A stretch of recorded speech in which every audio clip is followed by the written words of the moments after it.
भी है, एक अदर कर पाएगा, धार्मिक शख्सियतें भी हैं। ये सब लोग आमतौर पर मजलिस इत्तेहाद मुस्लिमीन की तारीफ में रहते हैं। और जब कभी असद अवीसी साहब इस शहर में आते हैं तो यकीनन उनकी मीटिंग करते हैं और उनसे कहते हैं कि हम आपके खत्मों के पास बैठेंगे इस्लाम सीखने के लिए। तो उनमें से कुछ जिम्मेदार ने कहा, हमारे शरिया के सदर साहब ने हिमायत में हमारा खत दिया। ये उलमाए कराम और कुछ जिम्मेदार लोग असद साहब के मकान पर पहुंचे, जहां पर उनको कोई खातिर खा रेस्पॉन्स नहीं दिया गया। मैं ज्यादा ऐड नहीं करना चाहता, उलमाए कराम से आप बात कर लीजिए। उसमें से कुछ लोग भी प्रेस कॉन्फ्रेंस में आना चाहते थे, उनको बड़ा डिसअपॉइंटमेंट हुआ। बहरहाल ये बातें होने के बाद अब हमने तय किया कि मशवरे के साथ हम अपने सियासी सफर की दिशा को तय करेंगे। 8 सितंबर के बाद हमने मुख्तलिफ साथियों से, मुख्तलिफ हमारे जो ग्रुप्स हैं उनसे बात की और ये नतीजा निकालने के लिए थोड़ा वक्त लग गया। फिर हमने तय किया कि मजलिस इत्तेहाद मुस्लिमीन से अपने को दस्तबरदार हो जाना चाहिए, उससे अपने को राजीनामा दे देना चाहिए। और फिर हमने आज राजीनामा असद अवी साहब को भेज दिया है, उनको मिल गया है ईमेल के जरिए से, व्हाट्सएप के जरिए से। मैं आपको ये बताने के लिए हुआ हूँ, यकीनन ये बहुत दुख की बात है कि 10 साल से पार्टी के लिए कुर्बानियां देने वाले आदमी, खिदमत देने वाले आदमी, पैसे खर्चने वाले आदमी, अपने बाल बच्चों को, खानदान को नजरअंदाज करते हुए पार्टी के आदमी को असद साहब 5 मिनट का वक्त भी नहीं दे सके। और 2019 से 2024 तक इम्तियाज जलील, 2014 से 2019 तक इम्तियाज जलील मुसलसल हमारे खिलाफ साजिशें करते रहे कि किस तरह से हमारा सियासी नुकसान हो।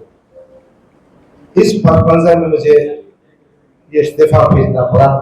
ये बैकग्राउंड है, मैंने इस्तीफा भेज दिया है और हमने आगे के सियासी सफर भी तय के बारे में भी तय किया है, डिसाइड किया है। वो भी बातें 2-3 दिन में आप तक पहुंचा दूंगा, ताकि जब चीजें मैच्योर हो जाती हैं, ताकि जब चीजें फाइनल हो जाती हैं तो उसके बताने में मजा है, वक्त से पहले बताने में कोई मजा नहीं है। मैं कांग्रेस हाईकमान के जिम्मेदारों से कांटेक्ट में हूँ, क्योंकि मशरक़ी हल्के असेंबली की सीट कांग्रेस के कोटे में आती है, जो महाविकास अघाड़ी का एक अंग है, एक हिस्सा है। बहरहाल बहुत सारी डेवलपमेंट होगी। मेरे पास पूरे महाराष्ट्र से पार्टी के पदाधिकारियों का, पार्टी के चाहने वालों का फोन है।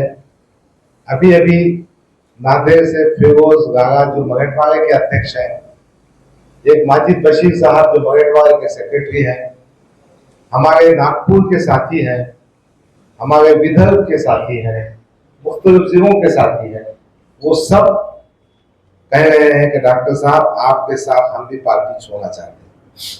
आप जानते हैं आज से इलेक्शन के फॉर्म के भरने का टाइम शुरू हो गया है, टाइम बहुत कम है।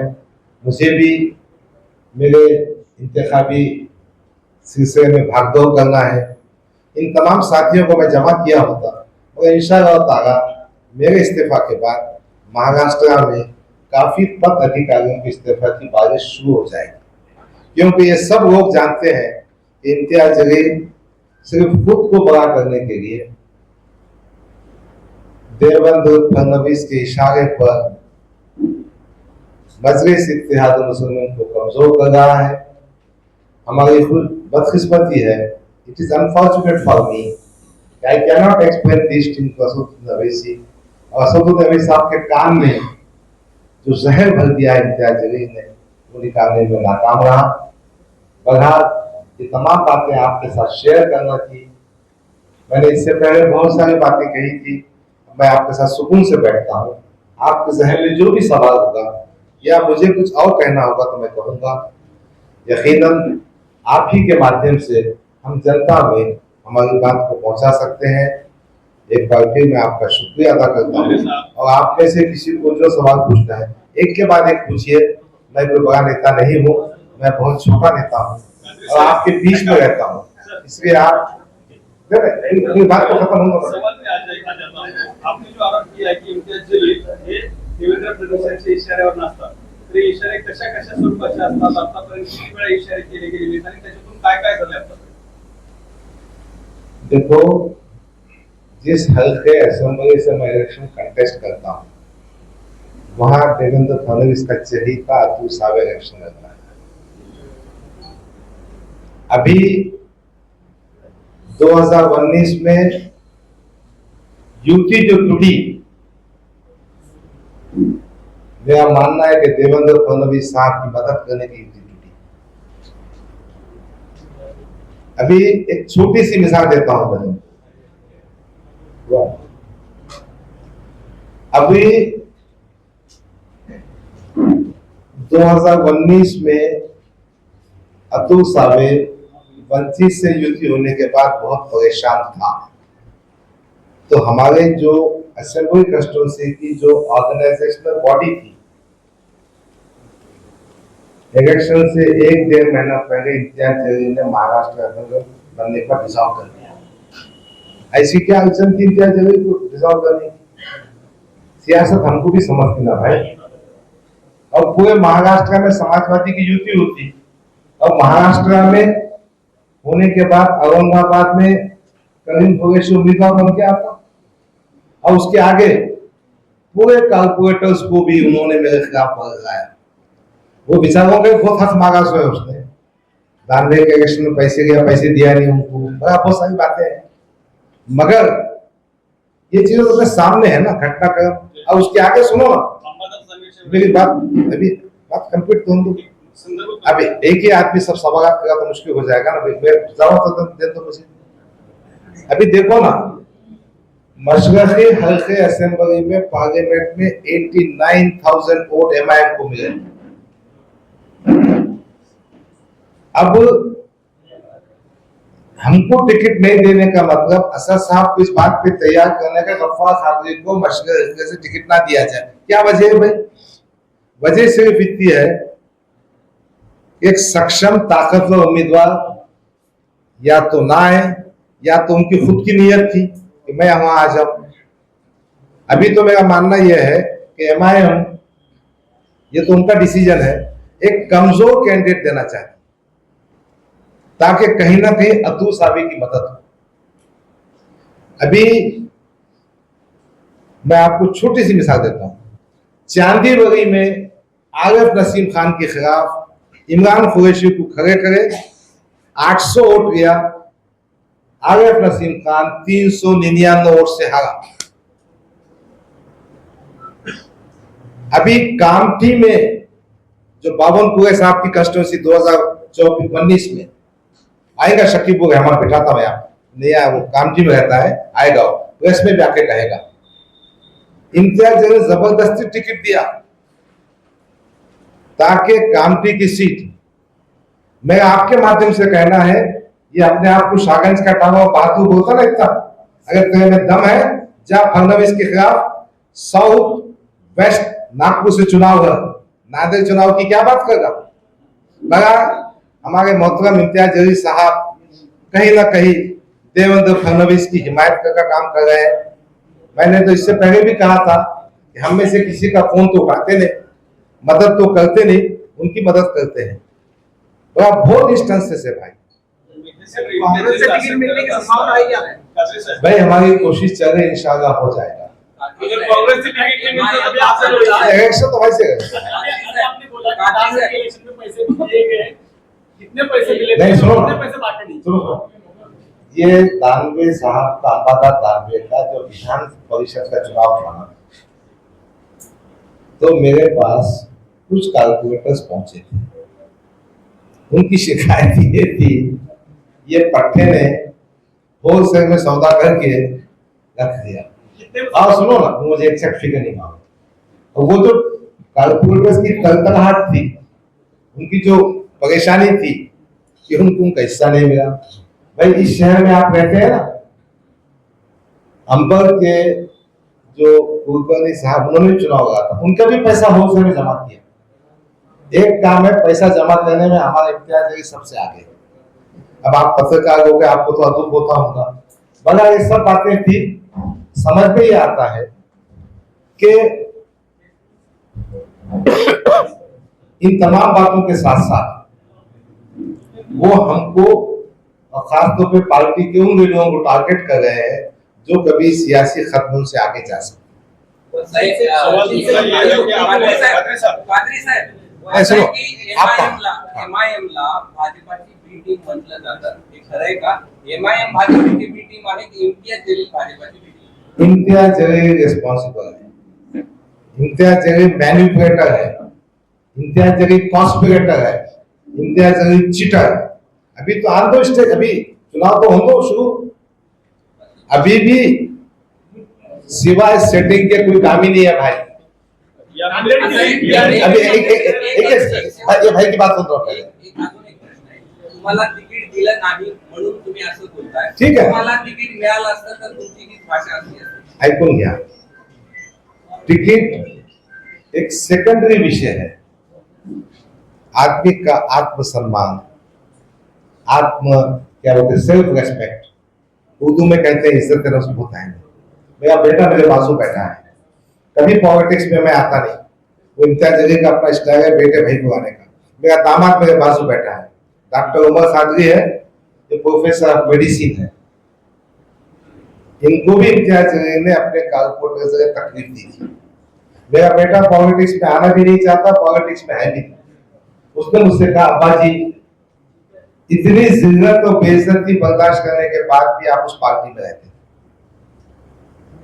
अगर असदुल नबी साहब हमारी बात सुनते रहते और हमारे जो ग्रीवेंसेस है उसको एड्रेस करते तो शायद ये नौबत नहीं आती। आपके पास जो जवाब है कि टिकट नहीं मिला इसे एमआईएम के खिलाफ है, देखिए मैंने एमआईएम का फॉर्म भी नहीं भरा, मैंने टिकट की मांगनी भी नहीं की। मेरा असल विश्वास यह है कि जब महाराष्ट्र के वर्किंग प्रेसिडेंट को आप 5 मिनट वक्त नहीं देते तो जो पद अधिकारी जिनको मैंने नॉमिनेट किया है उनकी हालत क्या होगी। अगर सबकी किस्मतों का फैसला इम्तियाज जलील कर रहा है तो जो मेहनती, वफादार, ईमानदार लोग पार्टी में आए हैं उनका क्या होगा। मैंने कई लोगों को जोड़ा, मैंने उनको साथ में लेके आया। अब इनकी हालत ऐसी है कि इनके कहने पर बैरिस्टर साहब हमको 3 मिनट की बात नहीं करते तो मैं उनको क्या हिसाब दिला सकूं। टिकट तो बहुत छोटी चीज है जी, मैं समझता हूँ आमदार बनना नहीं बनना वो किस्मत की बात है।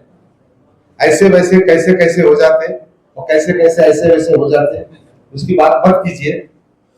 बुढ़ी चोर भी, चिंदी चोर भी कुछ भी हो जाते हैं, टिकट की कोई बात नहीं है।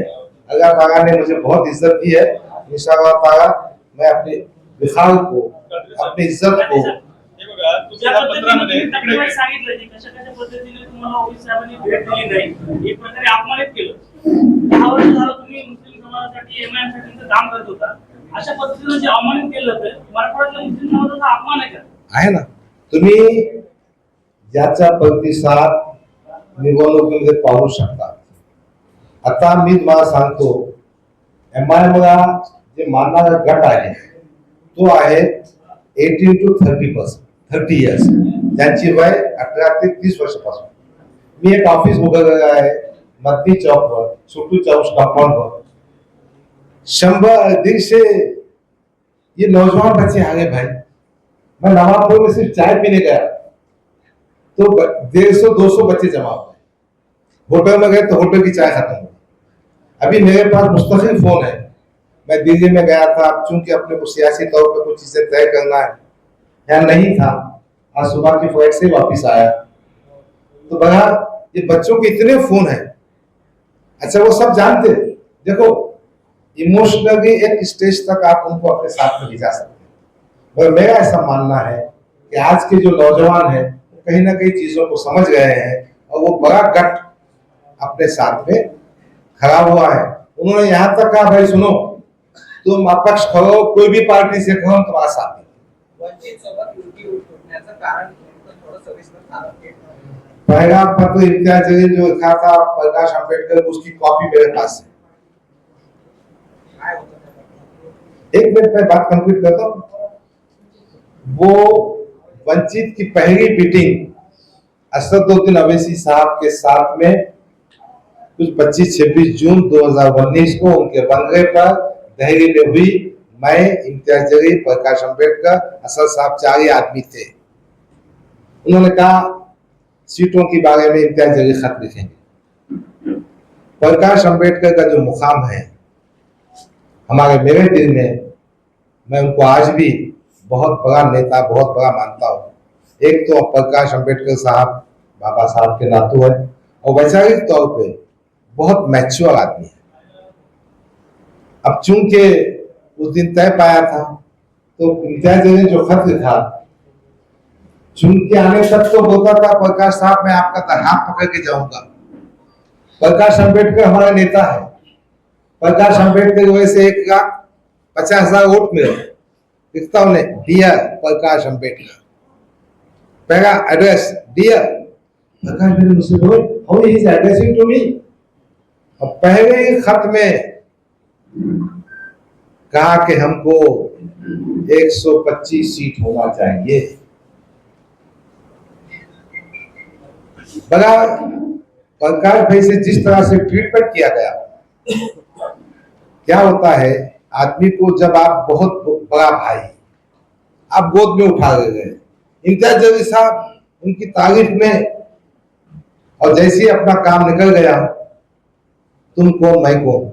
आप देखो ना 19 से 24 तक कभी इम्तियाज जलील ने अपनी स्पीच में कहा कि वंचित का मेरे पे एहसान है, वंचित में से मैं मेरा पालन कर। बताओ एक स्पीच, बताओ ना एक स्पीच। तो यानी एहसान फरामोश है। मगर इतनी बात है, जहां पॉलिटिकल जरूरत पड़ती ना, बराबर जाके घुटने टेकता कौन पाता। देखो मराठा रिजर्वेशन के बारे में मराठा क्रांति मोर्चा निकला था और कई मोर्चे निकले थे। ये मेंबर ऑफ असेंबली था, इसने पार्लियामेंट में भाषण किया था।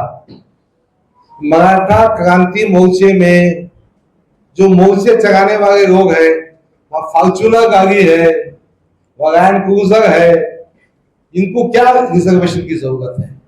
असेंबली का भाषण देख लो जी। फिर बॉम्बे हाई कोर्ट में याचिका दाखिल किया था कि मराठों को रिजर्वेशन नहीं मिलता। और आज जगनगे पाटिल के पास जाके पहुंच पड़ा है। जगनगे पाटिल साहब बहुत अच्छे इंसान है, उनको तमाम चीजें समझती है। तो ये है हमारा इम्तियाज जलील का स्टाइल। गफ्फार खान के बगैर पार्लियामेंट की कोई सभा कंप्लीट नहीं हुई। मुझे भी भाषण करना पड़ता था, सीने पे पत्थर रखकर मैंने इसकी तारीफ में भाषण किया। तो प्रकाश अंबेडकर की जो वंचित की आप बात कर रहे हैं ना, उसका जिम्मेदार इम्तियाज जलील है। सर मेरा एक सवाल ऐसा है कि जब 21 तारीख को आप हैदराबाद गए थे तो आपको सारी बातें समझ में आ गई होंगी कि आप मुझे जो तो टिकट नहीं मिलने वाला, लेकिन उसके बाद में आपने 1 महीना क्यों लिया? आज 21 अक्टूबर है। देखो भाई, सियासी तौर पर मैं अकेला नहीं हूं। ये जितने लोग यहाँ खड़े हैं ना, इनको प्रेस कॉन्फ्रेंस के बारे में ही बताया था, मगर सब जमा हो गए। मेरा फोन कॉल ऐसा है कि मैं कल रात में 1 मिनट भी नहीं सो पाया। मैं 2 बजे तक, 2 बजे सोया, 4:30 बजे उठा। तो आप ये समझ लीजिए कि मुझे कोई भी सियासी फैसला करना है तो मैं अपने साथियों पर भरोसा करूं। इन्हीं साथियों ने मुझे, आईजे टीम है, आईजे टीम की मुखालफत के बावजूद 80,000 वोट दिए थे। तो मैं इनका मखलूस हूं और कोई भी फैसला करने के लिए सबका जो स्टेक होल्डर है उनसे मशवरा करना जरूरी था। नतीजे हो चुके हैं और दूसरे भी जो रास्ते थे वो भी तय हो चुके हैं, और हमने पार्टी के जिम्मेदारों को थोड़ा वक्त दिया ताकि कुछ फैसला कर सके, मगर नहीं हुआ, इसलिए हमको स्टेज पे आना। अब आप मुंबई प्रेसिडेंट ने भी इस्तीफा दिया, अभी आप महाराष्ट्र प्रेसिडेंट इस्तीफा दे रहे, कहीं ना कहीं मुस्लिम लीडरशिप खत्म करने का ये काम है। देखिए, बॉम्बे का तो बहुत खास मामला है। बच्चे ने बहुत अच्छी सवाल हुआ। इम्तियाज जलील साहब ने कहा एक आदमी 2 पोस्ट में नहीं रह सकता, बॉम्बे का प्रेसिडेंट नहीं रह सकता। तू क्या था? अभी क्या है तो देना पोस्ट इस्तीफा। दूसरी बात, जिसको प्रेसिडेंट बना उसको टिकट भी दे। क्या लॉजिक है भाई? कहीं ना कहीं वजन और कहीं ना कहीं फडणवीस साहब का फोन, फडणवीस साहब की रहनुमाई में पार्टी चलाई जा गई। देखो फैयाज खान पे क्या था, आप या तो प्रेसिडेंट रहो या तो आमदार का चुनाव हो। फैयाज ने दोनों भी छोड़ के चले गया। उसके बाद रईस लश्करी को बनाया अध्यक्ष और उसका टिकट औरंगाबाद में साहब ने डिक्लेयर भी कर दिया। तो पार्टी सुप्रीमो है और इम्तियाज जलील की चलती है। इम्तियाज जलील पोस्ट पे नहीं है। फिर जो कानून फैयाज को अहमद खान को था वही कानून इम्तियाज जलील को होना चाहिए। बहुत सही बात है। ये नांदेड़ के नांदेड़ से जमातमधले जे जुने कार्यकर्ते आहेत ते एक बाजूला चालले, आपल्याकडे जे थोडीशी सर्व होते आम्हाला चालले। मैं समझ फिर से बोलो। जमातचे जे जुने कार्यकर्ते आहेत इथले जे ते सर्व सोडून चालले, जमातचं भवितव्य काय राहिलं? अब भविष्य तो समझ में आ जाएगा। पहली बात तो जो सोशल इंजीनियरिंग है जो 2019 में हमने की थी उसको नकार दिया। भविष्य यह है कि 2024 के पार्लियामेंट चुनाव तक इम्तियाज जलील ने कभी मुसलमान की बात नहीं करी। आदर्श की टोपी, वो आदर्श के वास्ते वो बचाना कोशिश में रहे। मैं जैसी पार्लियामेंट इंतखाब हार गए, अब मुसलमानों की बात भी होगी, मुसलमानों का काम भी होगा। अब देखो ना, पैगंबर साहब की शान में जो गुस्ताखी हुई उसके वास्ते एक बड़ा रैली लेके जो पूरे भारत की न्यूज बनी। और उससे 2 दिन पहले संजय सिरसाट जो एकनाथ शिंदे की पार्टी का है, वो संजय सिरसाट जिसने कहा रामगिरी महाराज का बाल भी बिका नहीं होगा, उससे जाके गले मिल गए, मिठाई खिला गए।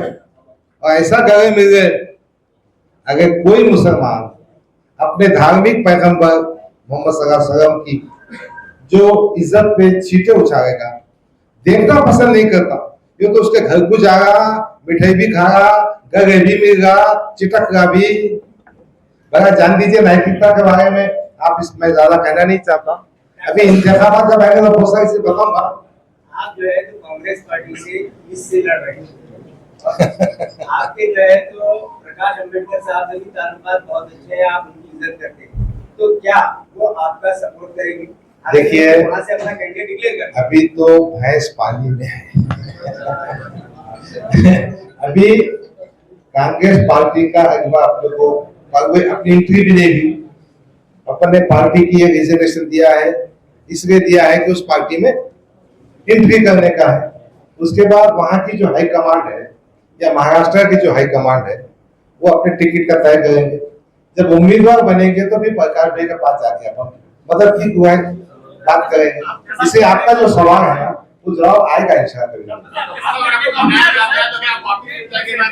साहब, ये जो आपने बताया ना कि देवेंद्र फडणवीस की फोन के ऊपर से हो रहा है, ये नांदेड़ में जो इम्तियाज भाई अभी इलेक्शन लड़ने जा रहे हैं वो भी देवेंद्र फडणवीस इसका बेकार बात कर रहे हो। अरे ये फेंका फाका मास्टर है जी, तुम क्या है? तुम ये कागज का शेर है, ये ढीला ढाला है, ये कुछ काम का नहीं है। 22% मुसलमान है पार्लियामेंट कॉन्स्टिट्यूंसी में।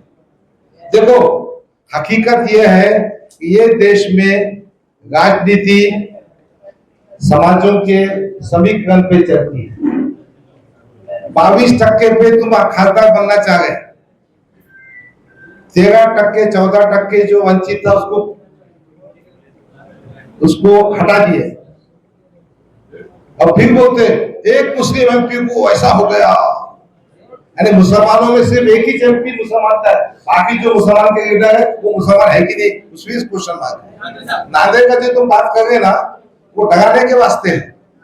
मुझे तो यहाँ तक रिपोर्ट मिली है, वो डरा इस वास्ते जा रहा है कि कांग्रेस पार्टी पर प्रेशर आया जाए कि गफ्फार खातिर को पार्टी बना दिया जाए।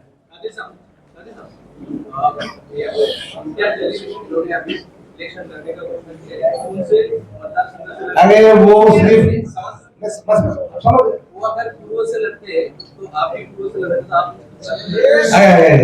मेरी तो इच्छा है, आजा बेटे सामने, दूध का दूध, दूध का पानी करूंगा मैं। सर एक सवाल तो और सुनो सुनो, मैं आपके माध्यम से कहना चाह रहा हूँ, इम्तियाज जलील साहब आ जाएंगे पद को हमारे बचने में। वो असल में खामोश इस वास्ते बैठे कि कौन सी कंस्टिट्यूंसी सेफ है, एमआईएम का कोई चुनकिया होकर नपकाओ भाग के जाओ, इसको आमदार बनने का है बस। डॉक्टर सर, जर काँग्रेस तिकीट देत नाही तर तुमची रणनीती मी काय आहे? दर सांगतो, ऐका, ऐका, ऐका. नाही हा प्रश्न असा आहे, ऐका ना. हा पॉलिसी प्रश्न पूर्ण होऊ द्या. जर काँग्रेसने तिकीट नाही दिलं तर तुमची रणनीती काय असणार? कारण की तुम्ही जर अपक्षित म्हणून दुसऱ्या पक्षाकडून नाही लढला तर सरळ सरळ भाजपला मदत होते, तुम्ही भाजपवर आता आरोप करताय. देखो बात ये है, इंतखाब करना हुए तो हमने तय किया है। अभी हम कांग्रेस के पास इस उम्मीद से है और बातचीत हो रही है कि हमको टिकट दिया जाएगा, और ये बात भी बिल्कुल सही है कि इलेक्शन जीतने के वास्ते करने का है, इसको जिताने के वास्ते नहीं करने का है। और आप देखेंगे इंशाल्लाह ये इलेक्शन जीतने के लिए लड़ेंगे पूरी ताकत से।